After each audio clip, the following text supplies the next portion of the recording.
ரசூல் ஸல்லல்லாஹு அலைஹி வஸல்லம் அவர்கள் ஒரு தலைமையாக இருந்து அல்லாஹ்வுடைய குர்ஆன் வசனங்களை கொண்டு அந்த மக்களை ஒற்றுமைப்படுத்தினார்கள். அவர்களுடைய வார்த்தைக்கு அந்த மக்கள் கட்டுப்பட்டார்கள். அதனால் அவர்கள் ஒற்றுமையாக இருந்தார்கள். எனவே இப்படியான நிலையை எங்களுக்குள் ஏற்படுத்தி கொள்ளாத வரைக்கும் நாங்கள் என்னதான் முயற்சி செஞ்சாலும் எங்களுக்கு இடையில இந்த சமூக ஒற்றுமை வராத சகோதரர்கள். எனவே அழகான ஒரு மார்க்கத்தை வச்சு கொண்டிருக்கிறோம், அழகான ஒரு குர்ஆனை வச்சு கொண்டிருக்கிறோம், அழகான ஒரு வழிகாட்டலை வச்சு கொண்டு நாங்க முரண்பட்டால் சகோதரர்களை யோசிச்சு பாருங்க, எங்களை விட நஷ்டவாளி யார் இருப்பாங்க? அஊது பில்லாஹி மின் ஷுரூரி அன்ஃபுஸினா வ மின் ஸய்யிஆத்தி அஅமாலினா மை யஹ்திஹில்லாஹு ஃபலா முضில்ல லஹு வ மை யுضலில் ஃபலா ஹாதிய லஹு وأشهد أن لا إله إلا الله وحده لا شريك له وأشهد أن محمدا عبده ورسوله فقد قال الله تعالى في كتابه العزيز أعوذ بالله من الشيطان الرجيم يا أيها الذين آمنوا اتقوا الله حق تقاته ولا تموتن إلا وأنتم مسلمون يا أيها الناس اتقوا ربكم الذي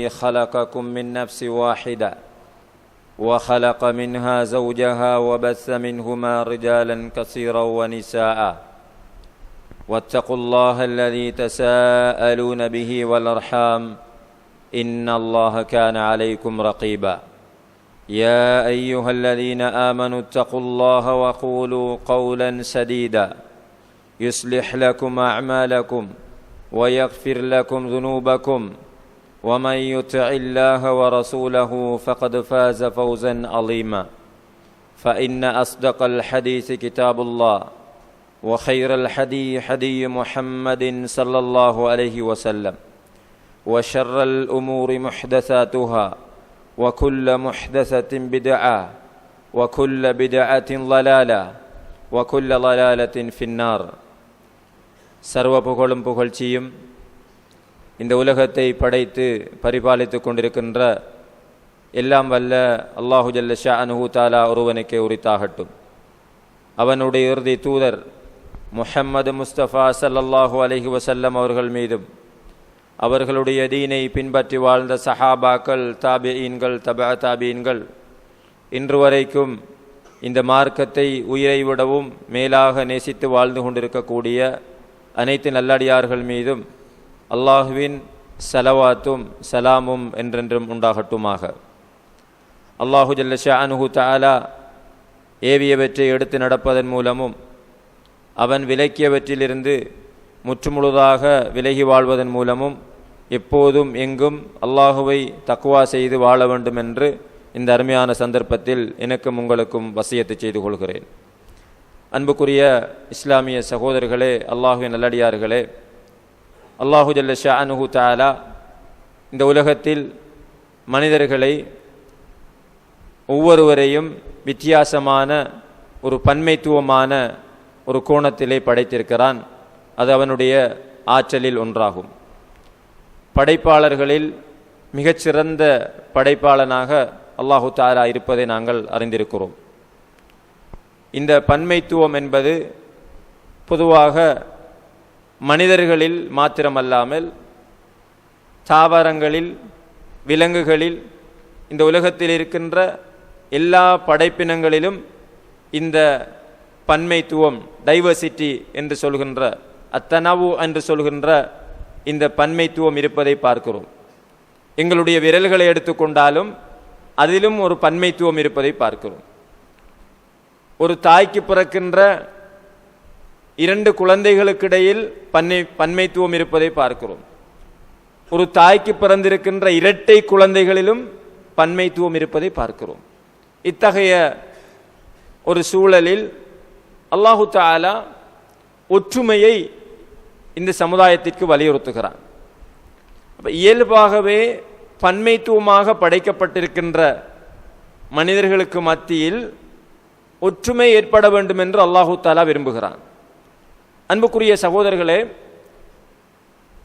வேறுபட்ட நிலையில் அல்லாஹுதான் எங்களை படைத்திருக்கிறான். இந்த வேறுபட்ட நிலையில் படைக்கப்பட்ட எங்களுக்கு மத்தியில் ஒற்றுமை ஏற்பட வேண்டும் என்றும் அல்லாஹு தஆலா சொல்கிறான். ஆகவே இந்த ஒற்றுமை வருவதற்கான வழிகாட்டலையும் அல்லாஹுதான் எங்களுக்கு வழங்க வேண்டும். எங்களை வித்தியாசமாக படைத்த ரப்புல் ஆலமீன் அவன்தான் எங்களுக்கு மத்தியில் ஐக்கியமும் ஒற்றுமையும் ஏற்படுவதற்கான வழிகாட்டலை சொல்ல வேண்டும். குர்ஆனிலே அல்லாஹு ஜல்ல ஷஅனுஹு தஆலா வஅதஸிமு பிஹப்லில்லாஹி ஜமீஅன் வலா தஃபர்ரகு என்று சொல்கிறான். அல்லாஹ்வினுடைய வஹி, அவனுடைய அல் குர்ஆனை நீங்கள் பலமாக பற்றி பிடிப்பதன் மூலமாக ஒற்றுமைப்படுங்கள், பலமாக பற்றி பிடித்துக் கொள்ளுங்கள். வலா தஃபர்ரகு, நீங்கள் பிரிந்து விடாதீர்கள் என்று சொல்லிவிட்டு அல்லாஹு தஆலா சொல்கிறான், இத் குன்தும் அஅதாஅன், நீங்கள் ஒருவருக்கொருவர் எதிரிகளாக இருந்தீர்கள். ஃபஅல்லஃப பைன குலூபிக்கும், உங்களுக்கு மத்தியில் அல்லாஹுதான் என்ன செய்தான்? ஒற்றுமையை ஏற்படுத்தினான், பிணைப்பை ஏற்படுத்தினான், அன்பை ஏற்படுத்தினான் என்று அல்லாஹு தஆலா சொல்கிறான். அன்புள்ள சகோதரர்களே, இந்த ஒற்றுமை அல்லாஹினுடைய தீனை பின்பற்றுவதன் மூலமாக வர வேண்டும் என்பதை அல்லாஹு தஆலா சொல்கிறான். குர்ஆனை நீங்கள் பற்றி பிடித்து வாழ்வதனால் இந்த ஒற்றுமை உங்களுக்குள் வர வேண்டும் என்று அல்லாஹு தஆலா சொல்கிறான். இது அல்லாத வேறு உலக விஷயங்களில் நீங்கள் ஒற்றுமைப்படுகிற போது அந்த ஒற்றுமை உங்களுக்குள் நிலைக்காது. அந்த ஒற்றுமை ஒரு காலம் உங்களுக்கு மத்தியில் ஒரு பிளவை ஏற்படுத்தும். எனவே நபி ஸல்லல்லாஹு அலைஹி வஸல்லம் அவர்களுக்கு நபித்துவம் என்ற நுபுவத் பட்டம் கிடைப்பதற்கு முன்னால் ஒரு சமுதாயம் இருந்தார்கள். அவர்களை நாங்கள் ஜாஹிலியா, அறியாமை சமூகம் என்று அழைக்கிறோம். இந்த சமுதாய மக்களுக்கு மத்தியில் பல அறியாமை பழக்க வழக்கங்கள் இருந்தன. வார்த்தைகளால் வர்ணிக்க முடியாத பல பண்பாடுகள் இருந்தன. அவர்களுடைய ஒற்றுமை மிக மோசமாக இருந்தது. அவர்களுக்கு மத்தியில் நிறைய முரண்பாடுகள் காணப்பட்டன.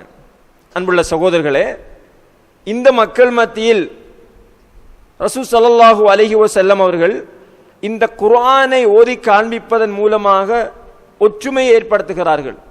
அவர்களுடைய வரலாற்றை வாசிக்கின்ற போது ஆச்சரியப்படுகின்ற, அதிசயப்படுகின்ற அளவுக்கு அவர்களுடைய ஒற்றுமையை ரசூல் ஸல்லல்லாஹு அலைஹி வஸல்லம் அவர்கள் மாற்றினார்கள். எதனால் மாற்றினார்கள்? இந்த மார்க்கத்தினால் மாற்றினார்கள். ஈமான் என்ற எண்ணக்கருவினால் அவர்களை ஒற்றுமைப்படுத்தினார்கள். ஈமான் என்ற மிக முக்கியமான ஒரு அம்சம் அவர்களை ஒற்றுமைப்படுத்தியது. அல்லாஹு ஜல்ல ஷஅனுஹு தஆலா அல் குர்ஆனிலே சூரத்துல் ஜும்ஆ என்ற அத்தியாயத்தினுடைய 2வது வசனத்திலே சொல்கிறான், ஹுவல்லதி பஅஸ ஃபில் உம்மீன ரசூலம் மின்ஹும், அவர்களிலிருந்து உம்மி நபியான ஒரு தூதரை நாங்கள் அனுப்பினோம். அவர் என்ன பணி செய்தார் அந்த மக்கள் மத்தியில்? வயுஸக்கீஹிம் வயுஅல்லிமுஹுமுல் கிதாப வல் ஹிக்மா, அவர் அல்லாஹ்வினுடைய வேதத்தை ஓதி காண்பித்து, ஹிக்மாவையும் வேதத்தையும் அவர் மக்களுக்கு பிரச்சாரம் செய்து அவர்களுடைய உள்ளங்களை பரிசுத்தப்படுத்தினார். உள்ளம் பரிசுத்தம் அடைய வேண்டும். உள்ளம் பரிசுத்தம் அடைந்தால் நிச்சயமாக ஒற்றுமை வரும். உள்ளம் பரிசுத்தம் அடையவில்லை என்றால் ஒற்றுமை வராது. அன்புக்குரிய சகோதரர்களே, இந்த உள்ளம் பரிசுத்தம் அடைய வேண்டும் என்றால் இந்த வேதம் எங்களுடைய உள்ளங்களில் தங்க வேண்டும். இந்த மார்க்கம் எங்களுடைய உள்ளங்களில் தங்க வேண்டும். மார்க்கம் எங்களுடைய உள்ளங்களில் தங்காமல், அது எங்களுடைய உள்ளங்களை பரிசுத்தப்படுத்தாத நிலையில் நாங்கள் எத்தகைய பிரயத்தனங்களை மேற்கொண்டாலும் ஒற்றுமையை எங்களுடைய சமுதாயத்தில் என்ன செய்ய முடியாது? நிலைநாட்ட முடியாது.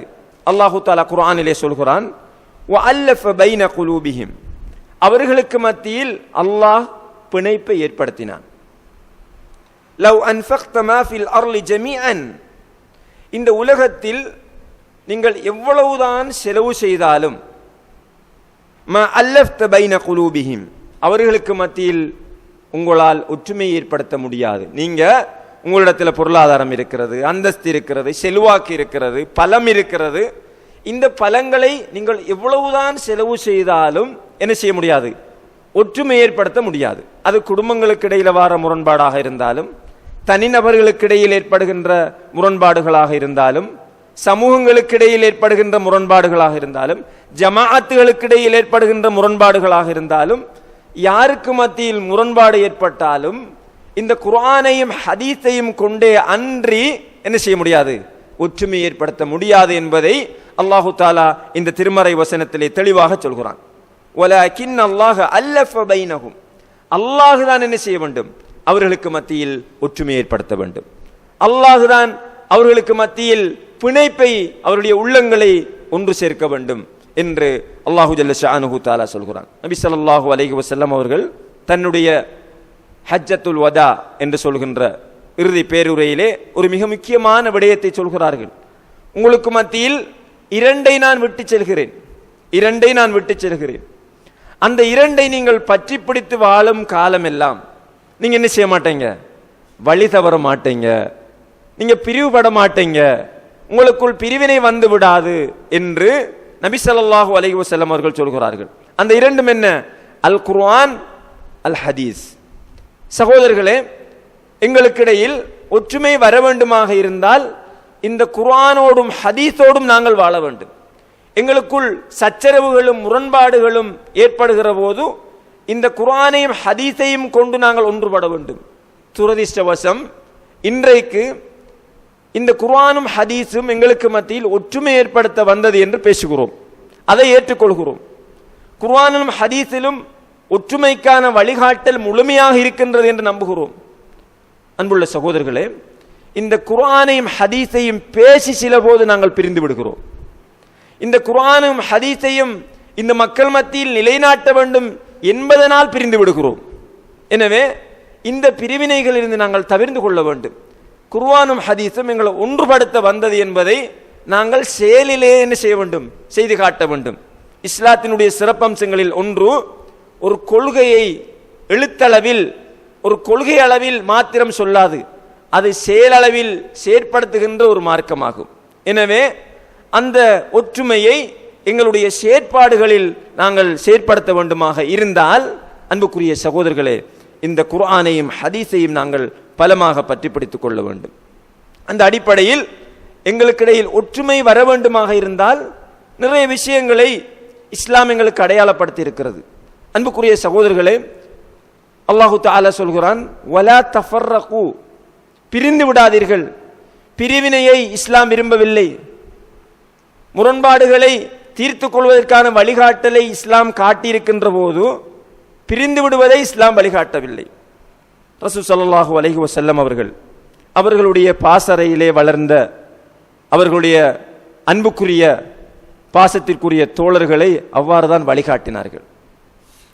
ஒரு முறை பிலால் இப்னு ரபாஹ் ரலியல்லாஹு அன்ஹு அவர்களை பொறுத்தவரைக்கும் அவர் ஒரு கருப்பினத்து அடிமை, அவருடைய தாயும் ஒரு கருப்பினத்து அடிமை. அபூதர் ரலியல்லாஹு அன்ஹு அவர்களும் பிலால் இப்னு ரபாஹ் ரலியல்லாஹு அன்ஹு அவர்களும் ஒரு முறை வாக்குவாதப்பட்டு கொள்கிறார்கள், முரண்பட்டு கொள்றாங்க. இந்த முரண்பாடு கொஞ்சம் அதிகரித்து அபூதர் ரலியல்லாஹு அன்ஹு அவர்கள் பிலால் ரலியல்லாஹு அன்ஹு அவர்களை பார்த்து சொல்கிறார்கள், இப்ன சௌதா, கருப்பியின் மகனே என்று சொல்கிறார்கள். கருப்பியின் மகனே என்று பிலால் ரலியல்லாஹு அன்ஹு அவர்களை சாடுகிறார்கள். இப்ப பிலால் ரலியல்லாஹு அன்ஹு அவர்களுக்கு கவலை வருகிறது. இந்த கவலையால் அவங்க அமைதியா இருக்கிறாங்க. அமைதியா இருந்துட்டு ரசூல் ஸல்லல்லாஹு அலைஹி வஸல்லம் அவர்களிடத்தில் அதை சொல்கிறார்கள். சொன்னபோது ரசூல் ஸல்லல்லாஹு அலைஹி வஸல்லம் அவர்கள் அபூதர் ரலியல்லாஹு அன்ஹு அவர்களை அழைத்து இதை விசாரிக்கிற போது அவர்கள் கவலைப்படுகிறார்கள். பிலால் ரலியல்லாஹு அன்ஹு அவர்களுக்கு இப்படி சொல்லிவிட்டேனே என்று கவலைப்படுகிறார்கள். அவர்களை நியாயப்படுத்தவில்லை. நான் இதற்காகத்தான் சொன்னேன் என்று ஒரு பாவத்தை நியாயப்படுத்துவதற்கான காரணத்தை சொல்லல. இன்னைக்கு சகோதரர்களே, எங்களுக்கு மத்தியில பிளவுவாரத்துக்கான பிரதானமான காரணங்களில் ஒன்று, நாங்கள் தவறு செய்கிறோம். எங்களுடைய தவறு உரிய முறையில் சுட்டிக்காட்டப்படுகிற போது அவற்றை ஏற்றுக்கொள்வதற்கான மனப்பக்குவத்தை நாங்கள் வளர்த்துக் கொள்வதில்லை. அதை ஏற்றுக்கொள்ள எங்களால் முடியாமல் இருக்கிறது. அது பெருமையினுடைய, கிபிரினுடைய ஒரு வகையாகும். எனவே சகோதரர்களே, இந்த சந்தர்ப்பத்தில் அபூதர் ரலியல்லாஹு அன்ஹு அவர்கள் பிலால் ரலியல்லாஹு அன்ஹு அவர்களிடத்திலே போய் என்ன செய்கிறார்கள், அப்படியே அவர்களுடைய காலுக்கு கிட்ட போய் அப்படியே படுத்துக் கொள்கிறார்கள். பிலாலே, உங்களோட காலால நீங்க இந்த முகத்துக்கு மிதிங்க என்று சொல்றாங்க. நான் உங்களுக்கு தவறு இழைத்து விட்டேன் என்று பிலால் ரலியல்லாஹு அன்ஹு அவர்களிடத்தில் மன்னிப்பு கேட்கிறார்கள். அன்புள்ள சகோதரர்களே, இந்த நிலை எப்போது வரும் என்று நாங்கள் யோசித்து பார்க்க வேண்டும். இப்படி போய் ஒரு தவறு செய்ததற்காக ஒரு சகோதரனிடத்தில் போய் மன்னிப்பு கேட்கின்ற, அவரிடத்தில் போய் கெஞ்சுகின்ற, வருந்துகின்ற நிலை உள்ளம் பரிசுத்தம் அடைந்திருந்தால் தான் வரும். உள்ளத்தில் நோய் இருந்தால் அது வராது. அதனால்தான் அல்லாஹு தஆலா நபியை பற்றி சொல்கிற போது சொல்கிறான், அந்த தூதர் அந்த மக்களுடைய உள்ளங்களை பரிசுத்தப்படுத்தினார். அப்ப பரிசுத்தமாக உள்ளம் இருந்தால் அவர்களுக்கிடையில் இப்படியான ஒற்றுமையை ஏற்படுத்தக்கூடிய காரணங்கள் அவனோட கல்புக்குள்ள உருவாகும். ஆனால் இன்றைக்கு எங்களுடைய உள்ளங்களில் நிறைய வன்முறைகளை, முரண்பாடுகளை வளர்க்கின்ற நிலை அதிகரித்து வருவதை பார்க்கிறோம். அல்லாஹு தஆலா ரஹ்மத் செய்தவர்களை தவிர. ஒரு சிறிய தவறை ஒரு சகோதரர் செய்திருந்தால் அதை எங்களால் ஏற்றுக்கொள்ள முடியாமல், அதை அனுசரிக்க முடியாமல் தடமாறுகிறோம். ஆனால் எங்களுடைய ஒரு தவறை இன்னொருவர் மன்னிக்க வேண்டும், அதை சமாளிக்க வேண்டும், அதை ஏற்றுக்கொள்ள வேண்டும், அதை அனுசரிக்க வேண்டும் என்று விரும்புகிறோம். எனவே இந்த நிலை அல் குர்ஆனையும் ஹதீஸையும் சரியாக பின்பற்றி அதன் வழிகாட்டலில் ஒற்றுமையாக இருக்க வேண்டும் என்று நினைக்கிறவர்களிடத்தில் இருக்கக்கூடாது. அன்புள்ள சகோதரர்களே, ஒரு முறை அபூபக்கர் ரலியல்லாஹு அன்ஹு அவர்களுக்கும் உமர் இப்னுல் கத்தாப் ரலியல்லாஹு அன்ஹு அவர்களுக்கும் இடையில் ஒரு முரண்பாடு ஏற்படுகிறது. இந்த முரண்பாடு காரணமாக அபூபக்கர் ரலியல்லாஹு அன்ஹு அவர்கள், பாருங்க, ஒரு சித்திக், ஒரு ஷஹீத் ரலியல்லாஹு அன்ஹுமா. அபூபக்கர் ரலியல்லாஹு அன்ஹு அவர்கள் கொஞ்சம் உமர் ரலியல்லாஹு அன்ஹுவுக்கு பேசிட்டாங்க. அப்ப அபூபக்கர் ரலியல்லாஹு அன்ஹு அவர்கள் உமர் ரலியல்லாஹு அன்ஹுகிட்ட போறாங்க, மன்னிப்பு கேட்க போறாங்க. இவங்க நடந்துக்கு அப்படியே போறாங்க. போய் வீட்டுக்குள்ள போய் கதவை அடைச்சிட்டாங்க. பிறகு வீட்டுக்குள்ள போய் இவங்க யோசிக்கிறாங்க, நாங்க அபூபக்கர் யாரு, அவரை மன்னிச்சிருக்கணுமே, அவர் அல்லாஹுடைய தூதரனுடைய நெருக்கமான ஒரு தோழர் அல்லவா, அவரை நான் ஏன் இப்படி செஞ்சேன், அவங்களோட மனசு உறுத்துது. சகோதரர்களே, இந்த உறுத்தல் வர வேண்டும் ஒரு மூமினிடத்தில். இந்த உறுத்தல் ஒரு மூமினிடத்தில் வர வேண்டும். மனிதனுடைய இயல்பின் அடிப்படையில் சில விஷயங்கள் வரும். மன்னிக்கப்படாது, கோபப்பட வேண்டும், இவரோட சேரப்படாது, அப்படி என்று வரும். ஆனால் உணர்வின் அடிப்படையில் நாங்கள் செயற்படக்கூடாது. உணர்வின் அடிப்படையில் எங்களோட மன இச்சை சொல்கின்ற அடிப்படையை நாங்கள் செயற்பட்டால் நாங்கள் இந்த ஹிதாயத்தில் இருக்க இயலாது. அந்த நேரத்தில் உமர் ரலியல்லாஹு அன்ஹு அவர்களை மீண்டும் அபூபக்கர் சித்திக் ரலியல்லாஹு அன்ஹு இடத்தில் போக வச்சது எது? இந்த குர்ஆனும் ஹதீஸும். சில பொழுதுகளில் எங்களுடைய உள்ளங்களில் முரண்பாடுகளை வளர்க்கிற போது, கசப்புகளை வளர்க்கிற போது எங்களுடைய உணர்வு அதை நியாயமாக சொல்லும். ஆனால் அல் குர்ஆனும் ஹதீஸும் எங்களுக்கு என்ன சொல்கிறது? எங்கட உணர்வும் எங்கட மன இச்சையும் எங்கட விருப்பு வெறுப்புகளும் சொல்ற மாதிரி அதுக்கு பின்னால நாங்க போனால் சொர்க்கம் போக இயலாது. போகலாம், பிரச்சனை இல்லை. ஆனால் அதுல அடைவு சொர்க்கம் கிடையாது. அது எங்களை சொர்க்கத்துக்கு கூட்டி போகாது. அன்புள்ள சகோதரர்களே, குர்ஆனும் ஹதீஸும் என்ன சொல்லுது? எங்கட ஹவாக்கு மாற்றம் அறிக்கை. நாங்க ஹவாக்கு பின்னால போகக்கூடாது, குர்ஆனுக்கும் ஹதீஸுக்கும் பின்னால போக வேண்டும். அதன் நிழலில் நாங்கள் செயற்பட வேண்டும். எனவே உமர் ரலியல்லாஹு அன்ஹு அவர்கள் போறாங்க. போய் அபூபக்கர் சித்திக் ரலியல்லாஹு அன்ஹு அவங்களோட பேசுறாங்க. ரசூல் ஸல்லல்லாஹு அலைஹி வஸல்லம் அவங்களுக்கும் இந்த செய்தி கிடைக்குது. ரசூல் ஸல்லல்லாஹு அலைஹி வஸல்லம் அவர்கள் உமர் ரலியல்லாஹு அவங்களை பார்த்து என்ன சொன்னாங்க தெரியுமா? உமரே, எந்த தூதர் உங்களுக்கு மன்னிக்க இயலாதா, எந்த தோழர் உங்களுக்கு மன்னிக்க இயலாதா அப்படின்னு கேட்கிறாங்க. அன்புள்ள சகோதரர்களே, இது நபி ஸல்லல்லாஹு அலைஹி வஸல்லம் அவர்கள் அவர்களுடைய தோழர்களுக்கு மத்தியில் முரண்பாடுகள் வந்தபோது ஒற்றுமைப்படுத்திய விதம். அவர்களுடைய தோழர்கள் அவர்கள் ஒற்றுமைப்படுத்துகிற போது அதை ஏற்றுக்கொண்ட மனநிலை, இந்த தர்பியா எங்களுக்குள் வர வேண்டும். இன்னைக்கு சுபஹானல்லாஹ், பொறாமை, காழ்ப்புணர்வு, வஞ்சகம், தப்பபிப்பிராயங்கள், ஒருவருடைய முன்னேற்றத்தை ஏற்றுக்கொள்ள முடியாத நிலை, ஒருவருடைய வளர்ச்சியை ஏற்றுக்கொள்ள முடியாத நிலை, ஒருவருடைய திறமையை பாராட்ட முடியாத மனநிலை, இப்படியான நோய்கள் எங்களோட உள்ளத்தில் வளர்ந்து, சகோதரர்களே, நாங்க ஒரு சந்தர்ப்பத்தில் இந்த குர்ஆன் ஹதீஸ் எல்லாம் விட்டுட்டு எங்களோட மன இச்சைக்கு பின்னால போய் பேசிக் கொண்டிருக்கிறோம். அதனுடைய நியாயங்களை ஏற்றுக்கொள்கிறோம். இன்றைக்கு பார்க்கிறோம், சில மசூராக்கள்ல நாங்க ஒரு கருத்தை சொல்லுவோம், அந்த கருத்து நாங்க சொன்ன கருத்து ஏற்றுக்கொள்ளப்படவில்லை என்பதற்காக ஒதுங்கி விடுகிறோம். எங்களுடைய ஒரு நிலைப்பாட்டில் ஒரு சாரார் செயற்படவில்லை என்பதற்காக அவர்களுடைய நியாயமான விடயங்களை மறுக்கிறோம். இப்படியான விஷயங்கள் எல்லாம் எங்களுக்கு மத்தியில் இருப்பதை பார்க்கிறோம். ஆனால் எங்களை நாங்கள் தொழுகையாளி என்று அடையாளப்படுத்துகிறோம், ஈமான்தாரி என்று அடையாளப்படுத்துகிறோம், எங்களுக்கு தக்வா இருக்கிறது என்று நாங்களே எங்களுக்குள் பேசிக்கொள்கிறோம். ரசூல் ஸல்லல்லாஹு அலைஹி வஸல்லம் அவர்கள் ஒரு நீண்ட ஹதீஸிலே சொல்கிறார்கள், உங்களுக்குள் ஒருவருக்கொருவர் பொறாமைப்பட்டுக் கொள்ளாதீர்கள், லா தஹாசது, ஒருவருக்கொருவர் கோபப்பட்டுக் கொள்ளாதீர்கள், ஒருவருடைய வியாபாரத்தை தோற்கடிக்க வேண்டும் என்பதற்காக ஒருவர் வியாபாரம் செய்யாதீர்கள், ஒருவரை பற்றி புறம் பேசாதீர்கள் என்று சொல்லிவிட்டு சொன்னார்கள், அல் முஸ்லிம் அஹுல் முஸ்லிம், ஒரு முஸ்லிம் இன்னொரு முஸ்லிமுக்கு சகோதரன் ஆகும். எங்கட சொந்த சகோதரன் மாத்திரமல்ல சகோதரன், கலிமாவை சொன்ன என்பதற்காக அவரும் எங்களுக்கு சகோதரன். அப்ப அவருடைய விஷயத்தில் நாங்கள் எப்படி நடந்து கொள்ள வேண்டும் என்பதை நபி ஸல்லல்லாஹு அலைஹி வஸல்லம் அவர்கள் சொல்கிறார்கள். அவரை நீங்கள் இழிவாக நினைக்க வேண்டாம், உங்களோட முஸ்லிம் சகோதரரை நீங்க இழிவாக நினைக்க வேண்டாம், அவரை நீங்கள் வெறுக்க வேண்டாம், அவரை தரக்குறைவாக பேச வேண்டாம். இன்னொரு சந்தர்ப்பத்தில் சொன்னார்கள், 3 நாட்களுக்கு மேல் என்ன செய்ய வேண்டாம், அவரை நீங்க வெறுத்திருக்க வேண்டாம். இந்த ஹதீஸிலே நபி ஸல்லல்லாஹு அலைஹி வஸல்லம் அவர்கள் சொல்கிறார்கள், இந்த விஷயத்தெல்லாம் சொல்லிட்டு அத்தக்வா ஹாஹுனா வ யுஷீரு இலா சத்ரிஹி 3 மர்ராத், தக்வா என்பது இங்கே இருக்கின்றது என்று தன்னுடைய கல்வை தொட்டு காட்டி சொன்னார்கள். தக்வா என்பது எங்களுடைய ஆடையில், எங்களுடைய இன்னொரு வெளிரங்கமான செயற்பாடுகளில் கிடையாது. தக்வா என்பது எங்களுடைய உள்ளங்களில் இருந்து வெளிப்படுகின்ற எங்களுடைய செயற்பாடுகள். அன்புள்ள சகோதரர்களே, ரசூல் ஸல்லல்லாஹு அலைஹி வஸல்லம் அவர்கள் இந்த பொறாமை, இந்த கோபம், இந்த புறம், இந்த தப்ப அபிப்பிராயம், இழிவா நினைக்கிறது, மோசடி செய்கிறது, எதிராக வியாபாரம் செய்கிறது, இந்த பண்புகளை எல்லாம் சொல்லிட்டு சொல்றாங்க, தக்வா என்பது இங்கே இருக்க வேண்டும், தக்வா என்பது இங்கே இருக்க வேண்டும்.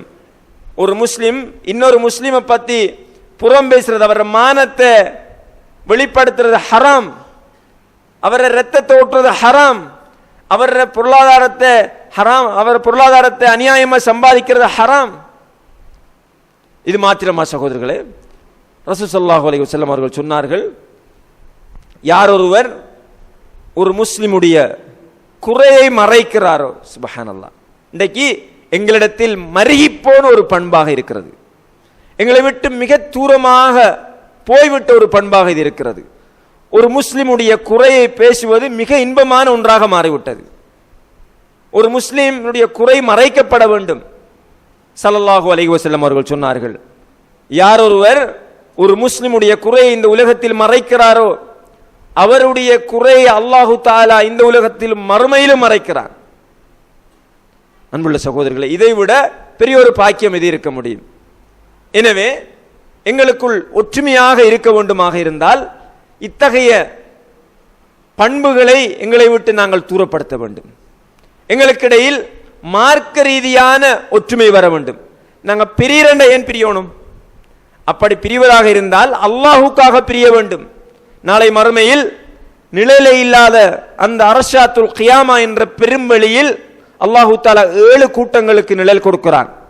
அதிலே ஒரு கூட்டம் அல்லாஹுக்காக சேர்ந்தவர்கள். அன்பு வச்சால் அல்லாஹுக்காக, இவங்களோட சேர்ந்து அல்லாஹுக்காக சேர வேண்டும். அல்லாஹுக்காக சேர்ந்தால் ஒரு பிரச்சனையும் வராது, ஒரு கவலையும் வராது, ஒரு சோர்வும் வராது. பிரிந்தால் அல்லாஹுக்காக பிரிய வேண்டும். இவர் அல்லாஹுக்கு பொருத்தமில்லாத ஒன்றை செய்யுமாறு என்னை பலாத்காரப்படுத்துகிறார், அல்லது இவரோடு நான் சேர்ந்திருந்தால் நரகத்திற்குள் நுழையக்கூடிய ஒரு அமலை செய்ய வேண்டிய ஒரு நிர்பந்தம் எனக்கு ஏற்படுகிறது என்பதற்காக ஒருவர் பிரிகிறார்.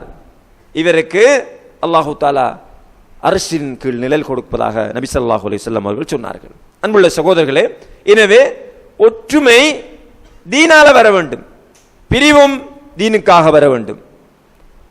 தீனுக்காக சேர்ந்து தீனுக்காக பிரிகிறவர்களாகத்தான் இருக்க வேண்டுமே தவிர உலகத்திற்காக எங்களுடைய மனோ இச்சைக்காக, எங்களுடைய விருப்பு வெறுப்புகளுக்காக ஒரு கூட்டத்தை பரிகாசம் செய்கின்ற, ஒரு கூட்டத்தை வெறுக்கின்ற, ஒரு கூட்டத்தோடு முரண்படுகின்ற நிலை எங்களிடத்தில் ஏற்படுமாக இருந்தால் நிச்சயமாக இஸ்லாம் சொல்லுகின்ற இந்த சமூக ஒற்றுமையை எங்களால் காண முடியாது.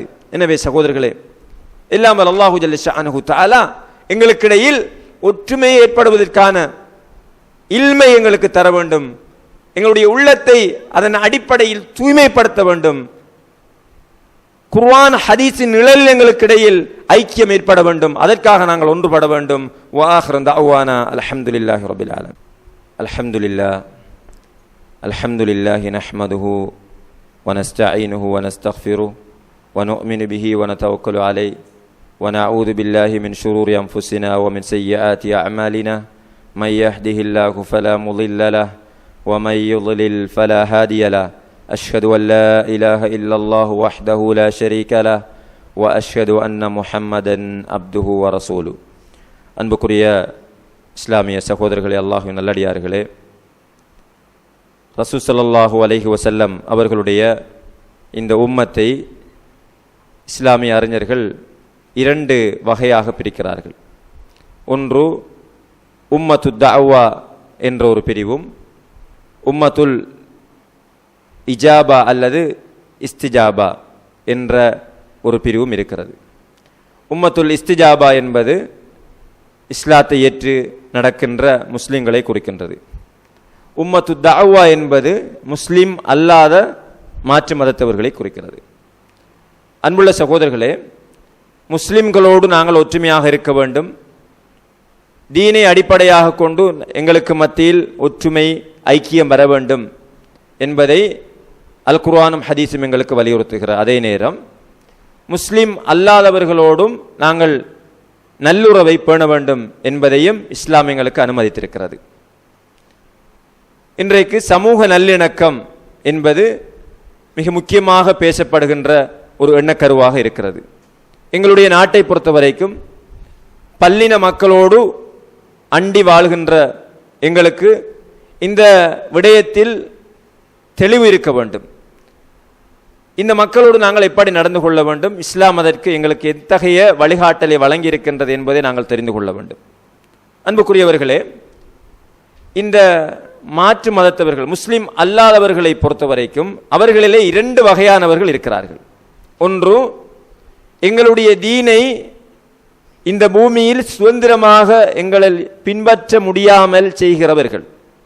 எங்களை தொலைவிட மாட்டாங்க, எங்களை மார்க்க அடிப்படைகளை பேண விட மாட்டாங்க, எங்களை தொந்தரவுபடுத்துவாங்க, எங்களுக்கு எதிராக அநியாயம் செய்வாங்க. இப்படி ஒரு கூட்டம். இன்னொரு கூட்டம் இருக்கிறார்கள், எங்களோட இந்த உலக விவகாரங்களில் ஒற்றுமையாக இருப்பார்கள். எங்களோட வியாபாரம் செய்வாங்க, எங்களோட சில கொடுக்கல் வாங்கல்களை செஞ்சு கொள்வாங்க, எங்களோட வீட்டுக்கு வருவாங்க போவாங்க, மார்க்கம் அனுமதிக்க விஷயங்கள் அவங்களோட நாங்கள் ஒற்றுமையாக இருக்கிறோம். இப்படியானவங்க. இந்த இரண்டு சாராரில் முதலாவது சாராரோடு மார்க்க கடமைகளை எங்கட அகீதாவை உடைச்சி கொண்டு அவங்களோடு ஒத்துமையாக இருக்க வேண்டும் என்று இஸ்லாம் வழிகாட்டவில்லை. மாறாக எங்களுடைய மார்க்க விவகாரங்களுக்கு எந்த ஒரு பாதிப்பும் வராத வகையில் எங்களோடு ஐக்கியத்தை பேணக்கூடியவர்களோடு நாங்கள் என்ன செய்ய வேண்டும், ஒற்றுமையாக இருக்க வேண்டும். அவர்களோடு நல்லுறவை நாங்கள் பேண வேண்டும். அல்லாஹு தஆலா குர்ஆனிலே சொல்கிறான், லா யன்ஹாகுமுல்லாஹு அனில்லதீன லம் யுகாத்திலூக்கும் ஃபித்தீன் வலம் யுக்ரிஜூக்கும் மின் தியாரிக்கும். உங்களோட போர் செய்யாமல் இருக்கிறவங்க, உங்களோட வீடுகளை விட்டு உங்களை வெளியேற்றாமல் இருக்கிறவங்களோட அன்தபர்ரூஹும், நீங்க நல்லுறவு பாராட்டுவதில் உங்களுக்கு எந்த தடையும் கிடையாது என்று அல்லாஹு தஆலா சொல்கிறான். அப்போ உங்களை டிஸ்டர்ப் பண்ணாதவங்களோடு நீங்க என்ன செய்யலாம், நல்லா இருக்கலாம், நல்ல உறவுகளை நீங்க பேணிக்கொள்ளலாம். அது மாத்திரமல்ல, அல்லாஹு தஆலா சொல்கிறான், வத்துக்ஸிது இலைஹிம், அவங்களோட நீங்க நியாயமாக நடந்து கொள்ளுங்க. இன்னல்லாஹ யுஹிப்புல் முக்ஸிதீன், நிச்சயமாக அல்லாஹு தஆலா நியாயம் செலுத்துபவர்களை நேசிக்கிறான் என்று அல்லாஹு தஆலா குர்ஆனிலே சொல்கிறான். ஆக சகோதரர்களே, இந்த இன நல்லுறவு என்பது எங்களுடைய தீனுக்கு பாதிப்பு ஏற்படாத வகையில் இருந்தால் அதை பேணிக் கொள்வதுதான் சிறந்தது. அந்த உறவை நாங்கள் வளர்த்துக் கொள்வதில் எங்களுக்கு எந்த ஒரு தடையும் கிடையாது. எங்களுடைய நாட்டை பொறுத்த வரைக்கும் அது எங்களுக்கு அவசியமான ஒன்றாக இருக்கிறது. ஆனால் ஒரு கட்டம் எங்களுக்கு ஏற்படும், எங்களுடைய தீன் பாதிக்கப்படும்.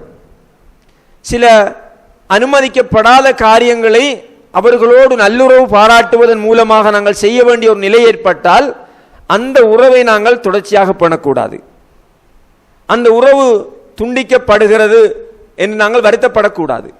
அந்த உறவை பண்றதா அல்லது ஹராத்தை செய்கிறதா என்ற ஒரு நிலை வந்தால் நாங்கள் என்ன செய்யறது? இந்த ஹராத்திலிருந்து விடுபட வேண்டும். ஒரு மார்க்க கடமையை நிறைவேற்றுவதற்கு அந்த உறவு எங்களுக்கு தடையாரிக்க என்று வச்சுக்கொள்ளுங்க. அந்த உறவை பண்றதா இந்த மார்க்க கடமையை செய்கிறதா என்ற ஒரு நிலை வருகிற போது இந்த மார்க்க கடமையைத்தான் நாங்கள் செய்ய வேண்டும். இது பொதுவாக முஸ்லிம் அல்லாதவர்களுக்கு மத்தியில் அல்லாமல் எங்களுக்குள்ளேயும் இந்த நிலை இருக்க வேண்டும் என்பதுதான் இஸ்லாத்தினுடைய அடிப்படை.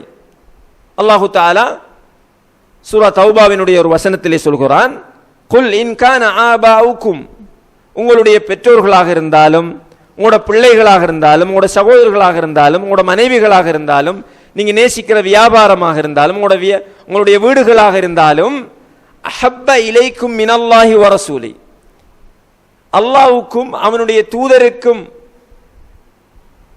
அல்லாஹ்வையும் அவனுடைய தூதரையும் விட முக்கியமானதாக உங்களுக்கு இவை மாறினால் ஃபதரப்பசு ஹத்தா யஅதி அல்லாஹு பிஅம்ரி, நீங்க அல்லாஹ்வினுடைய கட்டளை எதிர்பார்த்து கொண்டிருங்கள், அல்லாஹ்வுடைய தண்டனை உங்களுக்கு கிடைக்கும் என்று அல்லாஹு தஆலா சொல்கிறான். ஆக சகோதரர்களே, தீனுடைய எல்லைக்குள் நின்று கொண்டுதான் என்ன செய்ய வேண்டும்? இந்த நல்லுறவை பேண வேண்டும் என்பதில் நாங்கள் தெளிவாக இருக்க வேண்டும். இன நல்லுறவை பேண வேண்டும், பல்லின சமூகங்களுக்கு மத்தியில் ஒற்றுமை காண வேண்டும் என்பதற்காக எங்கட தீனை விட்டு கொடுத்து, எங்கட அகீதாவை விட்டு கொடுத்து, எங்களுடைய ஃபராயில்களை விட்டு கொடுத்து, எங்கட ஹுதூதுகளை மீறி நாங்க இன நல்லுறவை பேண வேண்டும் என்ற ஒரு நிலைக்கு இன்றைக்கு ஒரு சிலர் வந்தாலும் கூட அது மார்க்கத்தில் அனுமதிக்கப்படாத ஒரு விஷயமாகும். எனவே எங்களுடைய ஒற்றுமை அல்லாஹ்வுக்காகத்தான் இருக்க வேண்டும், அல்லாஹ்வுக்காக ஒற்றுமை இருக்க வேண்டும். அது ஏனைய மதத்தை சேர்ந்த சகோதரர்களோடு நாங்க ஒற்றுமையா இருப்பதாக இருந்தாலும் அது அல்லாஹ்வினுடைய கட்டளையோடு தான் இருக்க வேண்டும். அந்த கட்டளைக்கு மீறி எங்களோட ஒற்றுமை போகுமாக இருந்தால் எங்களுக்கு அது பாவமாக மாறிவிடும். எனவே அன்புள்ள சகோதரர்களே, இன்றைக்கு ஒற்றுமை என்பது எங்களுக்கு மிக முக்கியமான ஒன்று. கடைசியாக ஒரு குர்ஆன் வசனத்தை கூறி முடித்துக் கொள்கிறேன். சகோதரர்களே, எங்களுக்குள் ஒற்றுமை இல்லை என்றால் நாங்கள் பலமிழந்தவர்களாக மாறிவிடுவோம், பலமிழந்த சமுதாயமாக மாறிவிடுவோம். அல்லாஹு ஜல்ல ஷஅனுஹு தஆலா குர்ஆனிலே அதை தெளிவாக சொல்லி காட்டுகிறான். நீங்கள் உங்களுக்குள் பிரிந்து விடாதீர்கள், பிளவுபட்டு விடாதீர்கள், அப்போது நீங்கள் பலமிழந்து விடுவீர்கள் என்று அல்லாஹு தஆலா சொல்கிறான். சகோதரர்களே, இந்த தீனுக்காக வாழ்கிற நாங்கள் எங்களுக்கிடையில் என்ன முரண்பாடுகள் ஏற்பட்டாலும் இந்த தீனை கொண்டு அதற்கான தீர்வுகளை தேடி உடன்பட்டு கொள்ள வேண்டும். சஹாபாக்களுக்கு மத்தியில் நிறைய முரண்பாடுகள் வந்தன சஹாபாக்களுக்கு மத்தியில். ரசூல் ஸல்லல்லாஹு அலைஹி வஸல்லம் அவர்கள் ஒரு தலைமையாக இருந்து அல்லாஹ்வுடைய குர்ஆன் வசனங்களை கொண்டு அந்த மக்களை ஒற்றுமைப்படுத்தினார்கள். அவர்களுடைய வார்த்தைக்கு அந்த மக்கள் கட்டுப்பட்டார்கள், அதனால் அவர்கள் ஒற்றுமையாக இருந்தார்கள். எனவே இப்படியான நிலையை எங்களுக்குள் ஏற்படுத்தி கொள்ளாத வரைக்கும் நாங்கள் என்னதான் முயற்சி செஞ்சாலும் எங்களுக்கு இடையில இந்த சமூக ஒற்றுமை வராத சகோதரர்களே. எனவே அழகான ஒரு மார்க்கத்தை வச்சு கொண்டிருக்கிறோம், அழகான ஒரு குர்ஆனை வச்சு கொண்டிருக்கிறோம், அழகான ஒரு வழிகாட்டலை வச்சு கொண்டு நாங்க முரண்பட்டால் சகோதரர்களை யோசிச்சு பாருங்க, எங்களை விட நஷ்டவாளி யார் இருப்பாங்க? ஏனைய சமூகங்களுக்குள்ள முரண்பாடு இருக்கு, அவங்கள்ட்ட ஒன்றும் இல்லை, அவங்களை ஒற்றுமைப்படுத்துறதுக்கு குர்ஆன் இல்லை, ஹதீஸ் இல்லை, வழிகாட்டல் கிடையாது. ஆனால் எங்களுக்கு இடையில ஒற்றுமையை 100% நிலைநாட்டுவதற்கு சாத்தியமான ஒரு வகை இருக்கிறது. ஆனா நாங்க ஏன் பிரிஞ்சிருக்கிறோம்? அப்ப எங்கட நோய், எங்களுடைய ஒரு துரதிஷ்டம். எனவே எங்களை நாங்களே இந்த விஷயத்தில் நொந்து கொண்டு எங்களுக்கு இடையில் குர்ஆனையும் ஹதீஸையும் கொண்டு ஒற்றுமை காண முயற்சிக்க வேண்டும். எல்லாம் வல்ல அல்லாஹு ஜல்ல ஷஅனுஹு தஆலா நம் அனைவருக்கும் அதுக்கு தௌஃபீக் செய்வானாக. வ ஆகிரு தஅவானா அல்ஹம்துலில்லாஹி ரப்பில் ஆலமீன்.